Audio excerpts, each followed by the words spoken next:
ناظرین، نماز کے اندر بہت ساری چیزیں ہوتی ہیں، جیسے نماز کی کچھ شرائط ہوتے ہیں، کچھ نماز کے فرائض ہوتے ہیں، نماز کے واجبات ہوتے ہیں، اور بھی بہت ساری چیزیں ہوتی ہیں نماز کے اندر، جس کو ہم صحیح طریقے سے ادا کرتے ہیں تب جا کر ہماری نماز مکمل طور پر ادا ہوتی ہے اور ہمیں زیادہ سے زیادہ ثواب ملتا ہے۔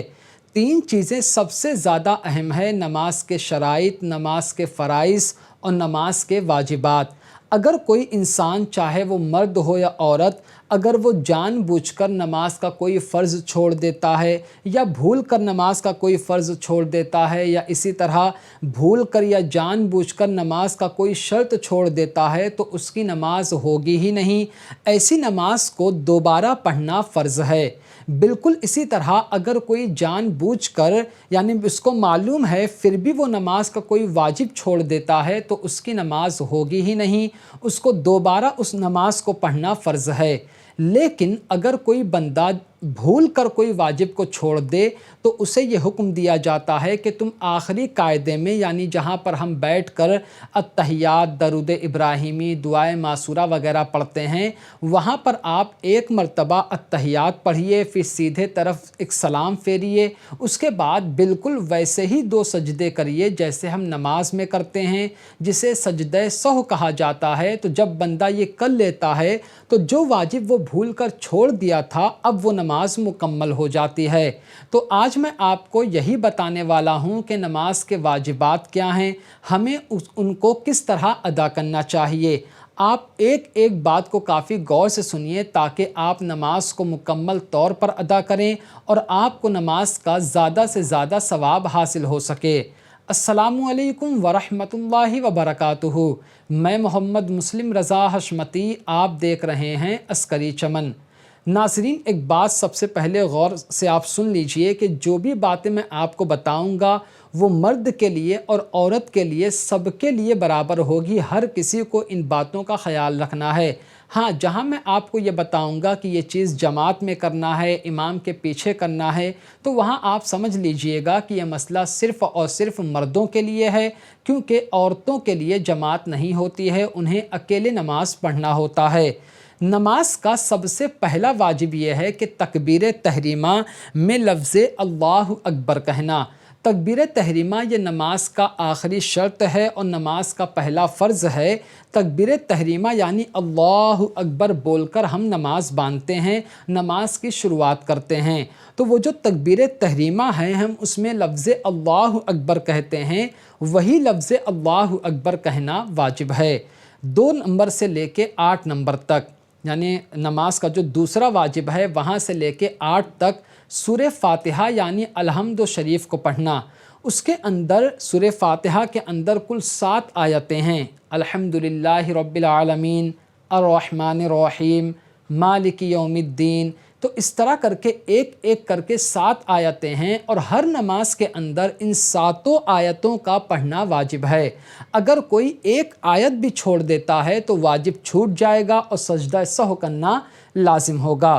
نمبر 9، سورہ فاتحہ کے بعد کوئی سورت ملانا، یعنی جب آپ سورہ فاتحہ پڑھ لیتے ہیں تو بسم اللہ پڑھ کر آپ کو کوئی سورت پڑھنا ہوتا ہے۔ جیسے مثال کے طور پر آپ کوئی چھوٹی سورت پڑھیں، جیسے انا اعطیناک الکوثر فصلی لربک وانحر ان شانیک ھو الابتر، آپ یہ سورت پڑھ سکتے ہیں۔ اور اگر آپ کو سورہ اخلاص یعنی قل ھو اللہ احد شریف یاد ہے تو آپ وہ پڑھ سکتے ہیں، یا آپ 3 چھوٹی آیتیں پڑھیے، جیسے ثم نظر ثم عبس و بصر ثم ادبر واستکبر، یعنی آپ چھوٹی چھوٹی 3 آیتیں پڑھیے، یا آپ 1 آیت یا 2 آیت اتنی لمبی پڑھیے کہ وہ چھوٹی 3 آیتوں کے برابر ہو۔ کہنے کا مطلب یہ ہے کہ آپ ہر نماز میں سورہ فاتحہ کے بعد کوئی سورت پڑھیے، یا 3 آیت پڑھیے، یا 1 لمبی آیت پڑھیے، یا 2 لمبی آیت پڑھیے جو 3 چھوٹی آیتوں کے برابر ہو۔ نمبر 10 اور 11، کسی بھی وقت کی فرض نماز کی پہلی 2 رکعتوں میں سورہ فاتحہ پڑھنا اور اس کے بعد کوئی سورت ملانا۔ دیکھیے، फज्र की जो नमाज होती है उसमें तो 2 ही रकात है, तो उसमें आपको पहली रकात में भी सूरत पढ़ना है, फातिहा पढ़ना है, और उसके बाद भी आपको सूरह फातिहा पढ़ना है और कोई सूरत मिलाना है। लेकिन ज़ोहर में, असर में, इशा में 4-4 रकात होती है। इसी तरह जो मगरिब की 3 रकात है उसमें 3 रकात होती है। तो जो पहली 2 रकातें होती हैं हर फ़र्ज़ नमाज की, उसमें आपको सूरह फातिहा भी पढ़ना है और कोई सूरत भी मिलाना है। नंबर 12 और 13, किसी भी वक्त की फ़र्ज़ नमाज़ों में उसकी जो पहली 2 रकात है, इसी तरह वितर की तीनों रकातों में और नफ़ल की हर रकात में सूरह फातिहा के बाद कोई सूरत मिलाना। फ़र्ज़ नमाज का मसला तो मैंने आपको बता दिया। वितर नमाज में 3 रकात होती है, तो तीनों रकात के अंदर आपको हर रकात में सूरह फातिहा भी पढ़ना है और कोई सूरत भी मिलाना है। बिल्कुल इसी तरह अगर आप 4 रकात नफिल पढ़ रहे हैं तो आपको हर रकात में सूरह फातिहा भी पढ़ना है और उसके बाद कोई सूरत भी मिलाना है, ये वाजिब है। नंबर 14, हमेशा सूरह फातिहा को आप सूरत से, यानी जो बाद में सूरत पढ़ेंगे उससे पहले पढ़ना, यानी पहले आप सूरह फातिहा पढ़ें उसके बाद कोई सूरत पढ़ें। नंबर 16, नंबर 15, हर रकात में सूरह फातिहा एक ही मर्तबा पढ़ना। ऐसा नहीं है कि आप 2 मर्तबा पढ़ें, 3 मर्तबा पढ़ें, तो ये बार बार जो आप रिपीट करेंगे तो इससे आपको सजदे सहव करना पड़ेगा। नंबर 16, सूरह फातिहा और किसी भी सूरत के दरमियान आमीन और बिस्मिल्लाहिर्रहमानिर्रहीम के अलावा कुछ भी ना पढ़ना। यानी आप सूरह फातिहा पढ़ लिया, आपने अलहम्दु शरीफ पढ़ लिया, अब आप उसके बाद आमीन कहेंगे आहिस्ता और फिर आहिस्ता बिस्मिल्लाहिर्रहमानिर्रहीम पढ़ेंगे, फिर कुछ भी नहीं पढ़ेंगे, सुबहान अल्लाह, अल्हम्दुलिल्लाह, अल्लाहु अकबर, कुछ भी नहीं पढ़ना है, सिर्फ आमीन और बिस्मिल्लाहिर्रहमानिर्रहीम और उसके फ़ौरन बाद आपको कोई सूरत पढ़ना है। नंबर 17, सूरह फातिहा और सूरत पढ़ने के फ़ौरन बाद आप रुकू करें। ऐसा नहीं है कि आपने सूरह फातिहा भी पढ़ ली, आपने कोई सूरत भी पढ़ ली, अब आप ठहरे हुए हैं, नहीं, आपको फ़ौरन रुकू में जाना है। नंबर 18, हर रकात में एक सजदे के बाद फ़ौरन दूसरा सजदा करना, मगर तस्बीह पढ़ सकते हैं, यानी इतनी देर तक नहीं रुकना है कि आप 3 मरतबा सुबहान अल्लाह कहें। इसको अच्छी तरीके से समझना। देखो, जब हम एक सजदे में जाते हैं और फिर उठकर बैठते हैं, फिर दूसरे सजदे में जाते हैं, तो इन दोनों सजदों के दरमियान आप एक मरतबा जो तस्बीह पढ़ी जाती है अल्लाहुम्मा रब्बिगफिरली, ये पढ़ सकते हैं, लेकिन इससे ज़्यादा देर तक 2 सजदों के दरमियान आपको कभी भी नहीं बैठना है। नंबर 19, ये बहुत गौर से सुनना, तादील अरकान यानी रुकू और रुकू से खड़े होने के बाद, इसी तरह सजदे में और सजदे से उठने के बाद, यानी 2 सजदों के दरमियान कम से कम 1 मरतबा सुबहान अल्लाह कहने की मिक़दार ठहरना। यानी आप रुकू में गए तो कम से कम इतनी देर तक रुके वहाँ पर कि आप 1 मरतबा सुबहान अल्लाह कह लें। इसी तरह जब आप रुकू से उठें और सजदे में जाने के लिए तैयार हो जाएं तो उस दरमियान आप कम से कम 1 मरतबा सुबहान अल्लाह कहने की मिक़दार ठहरें। इसी तरह सजदे में, और इसी तरह जब हम 2 सजदों के दरमियान बैठते हैं तो इतनी देर रुकना चाहिए कि हम कम से कम 1 मरतबा सुबहान अल्लाह कह दें। आपने काफ़ी लोगों को देखा होगा कि वो जैसे रुकू से उठते हैं तो सीधा खड़ा ही नहीं होते हैं, फ़ौरन सजदे में चले जाते हैं। ऐसे ही कुछ लोग एक सजदा करते हैं और उसके बाद थोड़ा सा ऊपर आते हैं और फिर फ़ौरन सजदे में चले जाते हैं, तो ये गलत है। ये तादील अरकान को छोड़ देना है, वाजिब को छोड़ देना है। इस तरह हरगिज़ नमाज नहीं पढ़ना चाहिए। इस तरह नमाज पढ़ने से आपको दोबारा नमाज पढ़ना वाजिब है, तो आप इस बात का काफ़ी ख्याल रखें। नंबर 20, रुकू से उठने के बाद बिल्कुल सीधा खड़े हो जाना। आप बिल्कुल सीधा खड़े हो जाएं, फिर अल्लाहु अकबर बोलकर सजदे में जाएं। नंबर 21, दोनों सजदों के दरमियान बिल्कुल सीधा बैठना। ये वही बात है जो अभी मैंने आपको बताया। नंबर 22, हर 4 रकात वाली नमाज में, चाहे वो कोई भी नमाज हो, फ़र्ज़ हो, नफिल हो, सुन्नत हो, कोई भी नमाज हो, आपको हर 2 रकात पर बैठना है। जिसे हम कायदा कहते हैं ना, हम बैठकर अत्तहियात पढ़ते हैं, तो आपको हर 2 रकात में बैठना है। और हम ऐसा ही करते हैं कि 2 रकात पढ़ते हैं, फिर बैठते हैं, अत्तहियात पढ़ते हैं, फिर तीसरी और चौथी रकात मुकम्मल करके फिर अत्तहियात पढ़ने के लिए बैठते हैं। नंबर 23, फ़र्ज़ और वित्र की नमाज में और सुन्नत मौक़िदा वाली नमाज़ों में उसके जो पहला जो कायदा होता है, यानी 2 रकात के बाद हम जो बैठते हैं, उसमें आपको अत्तहियात के अलावा कुछ भी नहीं पढ़ना है। फ़र्ज़ नमाज़ों में, वाजिब नमाज़ों में और सुन्नत मौक़िदा वाली नमाज़ों में आपको कभी भी, जैसे आप 2 रकात पढ़ के बैठे अत्तहियात पढ़ने, तो तहियात पढ़कर आप फ़ौरन खड़े हो जाएं। उसके अलावा दरूद इब्राहिमी, दुआए मासूरा कुछ भी नहीं पढ़ना है। अगर गलती से भी पढ़ दोगे तो आपको सजदा सहू करना वाजिब हो जाएगा।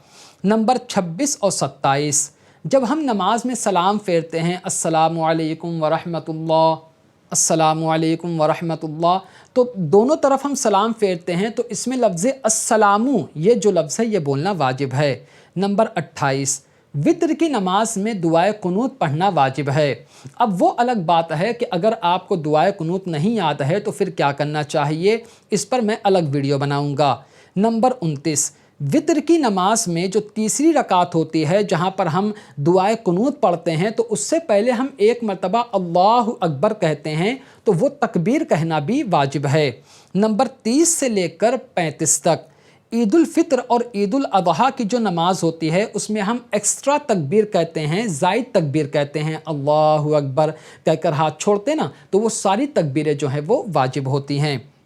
नंबर 36, ईद उल फित्र और ईद उल अज़हा की दूसरी रकात की रुकू में जाने वाली तकबीर, यानी हम दूसरी रकात में कैसे करते हैं, ईद की नमाज़ों में डायरेक्ट खड़े हो जाते हैं, फिर इमाम साहब किरात करते हैं, फिर 3 मरतबा अल्लाहु अकबर कहकर हम हाथ छोड़ते हैं और चौथी मरतबा हम रुकू में जाने के लिए अल्लाहु अकबर कहते हैं। तो ये जो चौथी वाली तकबीर है, रुकू वाली जो तकबीर है, वो कहना वाजिब है। नंबर 37, ईद उल फित्र और ईद उल अज़हा की दूसरी रकात में रुकू में जाने से पहले अल्लाहु अकबर कहना, वही बात है, ठीक है। नंबर 38, हर जहरी नमाज में इमाम को ज़ोर से किरात करना। देखो इसको समझो, फ़ज्र की नमाज में, जुमा की नमाज में, मगरिब में, इशा में इमाम साहब ज़ोर से नमाज किरात करते हैं, इसी को जहरी नमाज कहा जाता है।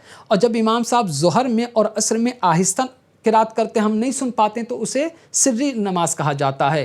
तो जिस नमाज में ज़ोर से किरात करना है, जैसे फ़ज्र में, जुमा में, मगरिब में, इशा में, तो इमाम साहब को ज़ोर से पढ़ना वाजिब है, और जहाँ पर आहिस्ता पढ़ना है वहाँ पर आहिस्ता पढ़ना वाजिब है। तो नंबर 39 जो आहिस्ता वाली नमाज है, जैसे ज़ोहर और असर में, उसमें इमाम साहब को आहिस्ता किरात करना वाजिब है। नंबर 40, हर वाजिब और हर फ़र्ज़ को उसी की जगह पर अदा करना। जैसे पहले रुकू करना है तो रुकू करना, बाद में सजदा करना, ऐसा नहीं कि पहले सजदा कर लो बाद में रुकू करो, ये गलत है। नंबर 41, हर मर्तबा यानी हर रकात में एक बार ही रुकू करना। नंबर 42, हर रकात में 2 मरतबा ही सजदा करना, इससे ज़्यादा सजदा नहीं करना है। नंबर 43, दूसरी रकात से पहले कायदा नहीं करना, यानी जब आप कायदा, मैंने बता दिया किसे कहते हैं, कायदा आपको 2 रकात पढ़ के करना है, 4 रकात पढ़ के करना है। ऐसा नहीं है कि आप 1 रकात पढ़ के बैठ गए तहियात पढ़ने, ऐसा नहीं है। अगर आप 2 रकात पढ़ रहे हैं तो दूसरी में बैठोगे, 3 रकात पढ़ रहे हैं तो दूसरी में भी बैठोगे, तीसरी में भी बैठोगे, और 4 रकात की नमाज़ पढ़ रहे हो तो दूसरी में बैठोगे और चौथी में बैठोगे, ठीक है। तो ये वाला जो है आपने अच्छी तरीके से समझ लिया होगा। नंबर 44, 4 रकात वाली नमाज में तीसरी रकात पर कायदा नहीं करना, वही बात है जो मैंने आपको बताया अभी। नंबर 45, नमाज में आपने कोई ऐसी आयत पढ़ी जिससे सजदे तिलावत वाजिब हो गया, तो आपको सजदे तिलावत भी करना पड़ेगा, ठीक है। इसको समझो और से।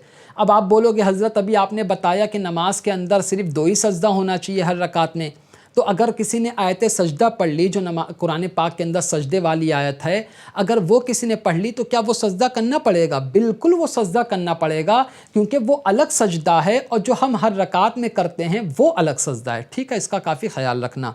नंबर 46, किसी भी 2 फ़र्ज़ के दरमियान और 2 वाजिब के दरमियान, इसी तरह 1 फ़र्ज़ और 1 वाजिब के दरमियान 3 मरतबा सुबहान अल्लाह कहने की मिक़दार नहीं ठहरना। देखो समझो इसको, जैसे सूरह फातिहा आपने पढ़ी, उसके बाद कोई सूरत पढ़ी, तो अब हमें क्या हुक्म है कि फ़ौरन रुकू में जाए, तो हमें वहाँ पर इतनी देर तक नहीं ठहरना है कि आप कम से कम 3 मरतबा सुबहान अल्लाह कह दें।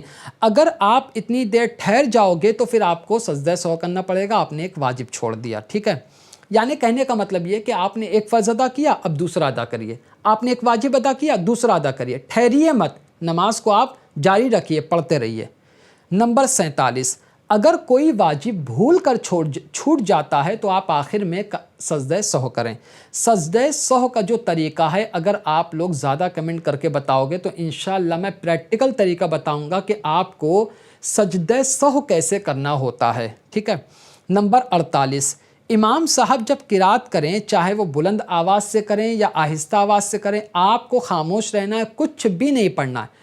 ہم حنفیوں کے نزدیک امام کے پیچھے قرات نہیں پڑھنا ہے، ٹھیک ہے، شافعیوں کے نزدیک پڑھنا ہوتا ہے، وہ ایک الگ مسئلہ ہے۔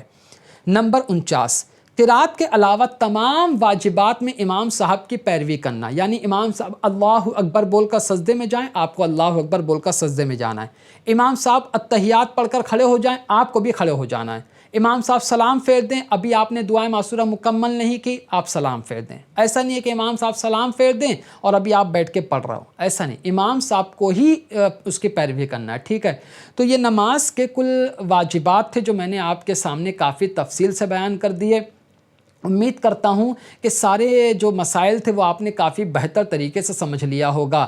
پھر بھی کوئی بات اگر رہ گئی ہو تو ضرور پوچھیے گا، انشاءاللہ تبارک و تعالی میں آپ کے ہر سوال کا جواب ضرور دوں گا۔ تو آج کی ویڈیو میں صرف اتنا ہی۔